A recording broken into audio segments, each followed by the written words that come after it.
ఈ వీడియోలో భాషాభివృద్ధి అవగాహన ప్రాథమిక స్థాయిలో దాని గురించి చూద్దాం. భారతదేశంలో బహుభాషీయత. భారతదేశం విభిన్న భాషల సముదాయంతో విలసిల్లే ఐక్యతా కూడలి. భారతదేశంలో 4 ప్రధానమైన భాషా కుటుంబాలకు చెందిన అనేక భాషలు ఉన్నాయి. మన దేశంలోని భాషా కుటుంబాలపై పరిశోధన చేసిన Grierson linguistic survey of India అనే గ్రంథాన్ని 10 సంపుటాలుగా వివరించారు. దాని ప్రకారం భారతదేశంలో 175 భాషలు, 544 మాండలికాలు ఉన్నాయని తెలుస్తుంది.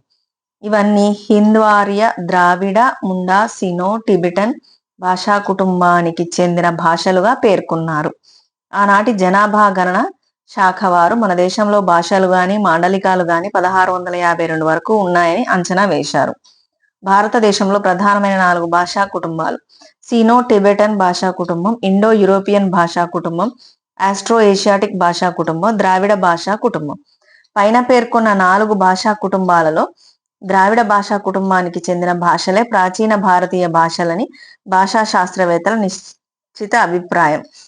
ఆర్యుల రాకతో ఇండో యూరోపియన్ భాషా కుటుంబానికి చెందిన భాషలు ఇక్కడ స్థిరపడిపోయాయి. ద్రావిడ, ముండా భాషా కుటుంబాల ప్రభావం ఆర్య భాష వ్యవహారాలపై అధికంగా కనిపిస్తుంది. భారతదేశంలో అత్యధిక సంఖ్యాకులైన హిందువులపై, వారి సామాజిక సాంస్కృతిక జీవనంపై ద్రావిడ ముండా భాషా వ్యవహర్తల ప్రభావం గణనీయమైంది. భారతదేశ ఆగ్నేయ భూభాగంలో సినో టిబెటన్ భాషా వ్యవహర్తల ప్రభావం వల్ల వారి సాంస్కృతిక జీవనంలో మార్పులు సంభవించాయి. సినో టిబెటన్ భాషా కుటుంబం. ఈ భాషా కుటుంబానికి 2 శాఖలు. అవి ఒకటి టిబెటో బర్మన్, రెండవది చైనీస్. భారతదేశ ఈశాన్య ప్రాంతంలో టిబెటో బర్మన్ శాఖా భాషలు వినిపిస్తాయి.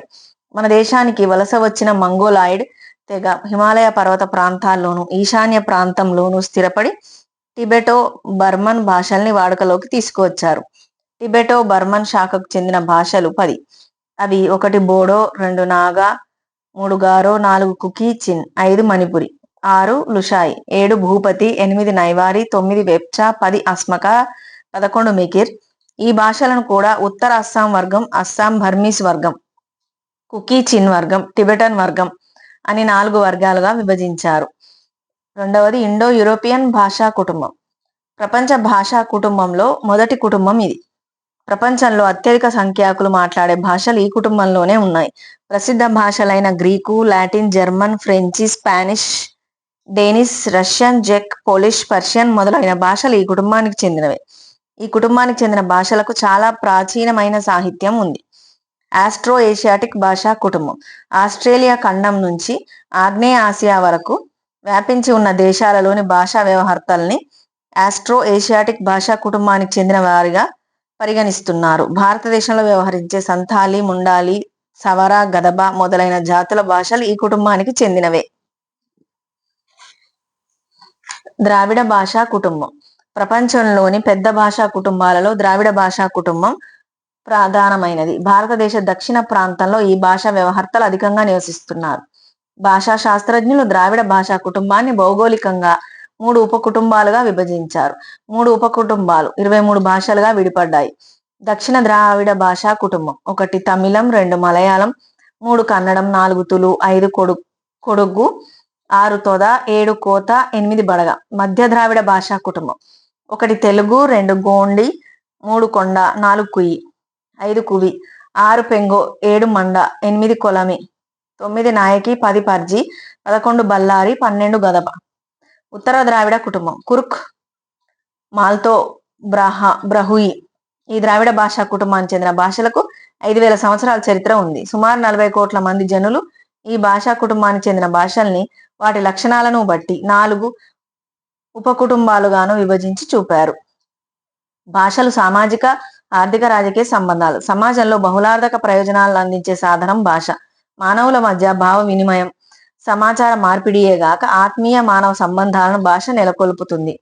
భాష జాతికి సామాజిక సాంస్కృతిక విలువలను అందిస్తుంది. భాష భౌగోళిక అస్తిత్వాన్ని కాపాడుతుంది.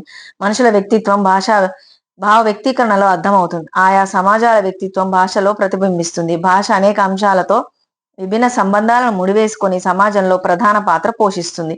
భాష ఒక సామాజిక బాధ్యత గల ప్రతిస్పందన. భాషలకు సామాజిక ప్రయోజనాలు అందించే శక్తి ఉంది. ప్రతి భాషకి సామాజిక ఉపయోగము ఉంది. 2 సమాజాల మధ్య స్నేహపూర్వక సంబంధాలు నెలకొల్పడానికి భాష దోహదపడుతుంది. రెండు పరస్పర విరుద్ధమైన భాషలు మాట్లాడే దేశాల మధ్య కూడా మరో అనుసంధాన భాష ద్వారా స్నేహపూర్వక సంబంధాలను నెలకొల్పుకోవచ్చు. భాష కేవలం భావ ప్రసారానికే పరిమితం కాక సామాజిక, ఆర్థిక, రాజకీయ సంబంధాలను మెరుగుపరుచుకోవడంలో కీలక పాత్ర వహిస్తుంది. ప్రతి భాషకు ఒక ప్రత్యేకమైన వ్యాకరణం ఉంటుంది. ప్రతి భాషపై ఇతర భాషల పదాల ప్రభావం కనిపిస్తుంది. భాషలో ఆదాన ప్రదానాలు సహజం. పరస్పర పదాలు, భావజాలాల మార్పిడి భాషల్లో ప్రతిబింబించిన ఒక సాధారణ లక్షణం. ఈ లక్షణం వల్లనే భాష మానవులందరి మధ్య తెలియని అనుబంధాలను నెలకొల్పుతుంది. సోవియట్ యూనియన్ ప్రఖ్యాత కమ్యూనిస్ట్ నాయకుడు స్టాలిన్ ఒక జాతి నిర్మాణంలో భాష నిర్వహించే పాత్రను ఈ విధంగా వివరిస్తాడు. సుదీర్ఘకాలం శ్రమిస్తూ సామాజిక ఉత్పాదన, పంపిణీలను నిర్వహించుకునే క్రమంలో సజీవమైన భాష సహజంగా పుట్టి పెరుగుతుంది. ఆ భాష ఆ ప్రజల భావ ప్రకటనకు సాధనంగా ఉంటూ సామాజిక ఉత్పత్తిని, సామాజిక సంబంధాలను నిర్వహించుకునే మౌలిక పాత్రను పోషిస్తుంది. ఆ విధంగా భాషా జాతి నిర్మాణం అవుతుంది. ఆ జాతి నిర్మాణంలో నిర్దిష్ట భూభాగమే కాకుండా, ఆర్థిక విధానమే కాకుండా సామాన్యుని సంస్కృతి, సామాన్యుని భాష కూడా ప్రధాన పాత్ర పోషిస్తాయి. స్టాలిన్ మాటలో దార్శనికత ప్రతిఫలిస్తుంది. చరిత్రను పరిశీలిస్తే భాషా నేపథ్యంగా ఆర్థిక, రాజకీయ రంగాల్లో పెను మార్పులు వచ్చాయి. స్టాలిన్ ఆ మాటల్ని అన్న తర్వాత కొన్నేళ్లకే సోవియట్ యూనియన్ లో సంయుక్తంగా ఉన్న ప్రాంతాలు ఎవరికి వారుగా దేశాలుగా విడిపోయారు. ఇందుకు ప్రధాన కారణాలు మూడు. ఒకటి భాష, రెండు ఆర్థిక పరిస్థితులు, మూడు రాజకీయ ప్రయోజనాలు. ఏ దేశంలోనైనా ఈ మూడింటిలో ఏదో ఒక కారణం మనిషిపై ప్రభావాన్ని చూపుతుంది. భారతదేశంలో విభిన్న భాషలు, జాతులు ఉన్నాయి. వీటి మధ్య జాతీయ సమైక్యతా స్ఫూర్తి బలంగానే నెలకొని ఉంది. కానీ కొన్ని సందర్భాలలో అనాలోచితంగా తీసుకునే నిర్ణయాలు భాషల మధ్య, ప్రజల మధ్య ఉన్న సున్నిత సంబంధాలకు విఘాతం ఏర్పడే పరిస్థితులు ఎత్తుతాయి. కాబట్టి చరిత్రలో జరిగిన సంఘటనలు నిశితంగా అధ్యయనం చేయాలి. వాటిలో మంచి గుణపాఠాలు నేర్చుకోవాలి. భాషల పట్ల అభిమానం ఉండాలే కానీ దురభిమానం ఉండకూడదు. భాషోన్మాదం జాతులకు, దేశాలకు ప్రమాదకరం. ప్రతి భాష మన భాష లాంటిదే. సహనం అన్ని అంశాలలోనూ పాటించాలి. భావ వ్యక్తీకరణ కోసమే కాదు, మానవాళి మధ్య మానవీయ అనుబంధాలు నెలకొల్పగల వేదికగా భావించవచ్చు. మరొక వీడియోలో మళ్ళీ